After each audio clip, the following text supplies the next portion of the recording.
You know, I look at this incredible career you've had, and you're still just, what, 23? Mm-hmm. Do you appreciate it at this young an age, or do you have to be a little bit older to step back and say, wow, what an unbelievable ride this has been. What an extraordinary opportunity and blessing I've had in my life. That's something that I do now, yes. It's something that I've been able to do at the end of last season, kind of step back and just enjoy the moment. And more so after September 11th. Not just the game of basketball, but just little things, going to the store and, you know, or going to the movies or something like that. I've been able to kind of just sit back and just enjoy life. Enjoy the moment. You know, that's really the most important thing, is enjoy the moment. And you know, that's why here at the Olympics, I try to get out to as many events as I possibly can. You know, you understanding that these situations don't come around too often. And you're here. While you're here, you have to try to take advantage of it as much as possible. Have a good time. Enjoy life. It's life is too short to get bogged down, to be discouraged, or you have to keep moving. You have to keep going. Put one foot in front of the other, smile, and just keep on rolling. What I've learned is to always keep going. Always. You know, there's been times, particularly early in my career, where it just feels like this is the end. But what I've come to find out is that, you know, no matter what happens, the storm eventually ends. And when the storm does end, you want to make sure that you're ready. You have to dance beautifully in the box that you are comfortable dancing in, right? So like, everybody's box is different. My box was to be extremely ambitious within the sport of basketball. Your box is different than mine, right? Every kid here has their own box, but it doesn't mean that your box isn't as beautiful as mine, right? Everybody has their own. It's your job to try to perfect it and make it as beautiful of a canvas as you can make it. And if you have done that, then you have lived a successful life. You have lived with Mamba mentality. I mean, it's an obsessiveness that comes along with it. You want things to be as perfect as they can be, understanding that nothing is ever perfect. But the challenge is trying to get them as perfect as they can be. Mm-hmm. And what can you do? It's in your control.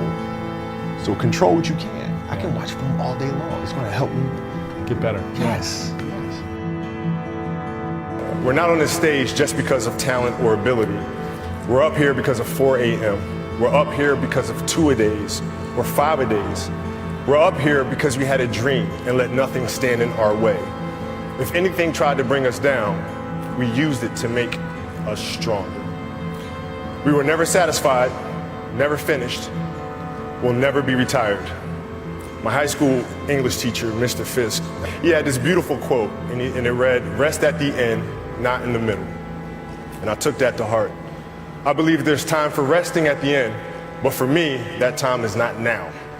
Thank you for this tremendous honor in acknowledging my basketball career, but I'm far from done. My next dream is to be honored one day for inspiring the next generation of athletes to have a dream, sacrifice for it, and never, ever rest in the middle.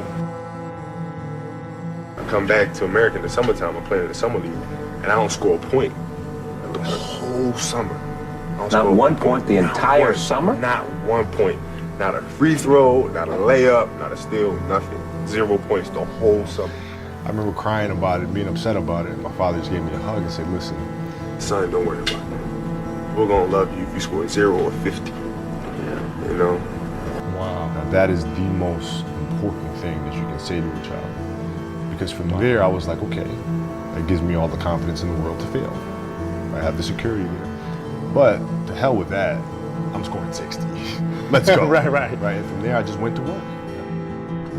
I knew that I was not going to be stopped.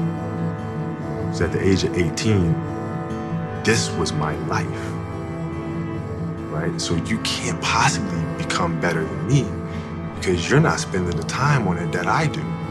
Even if you want to spend the time on it, you can't because you have other things. You have other responsibilities that are taking you away from it. So I already won.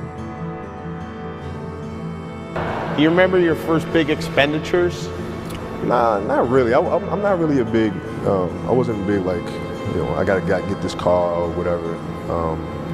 I was just all about the game. The game just completely consumed me. That was my focus 100% of the time. And the whole idea is that, you know, when I started playing the game, everything was about trying to be the best. win this many, win as many championships as you can, yada, yada, yada, yada.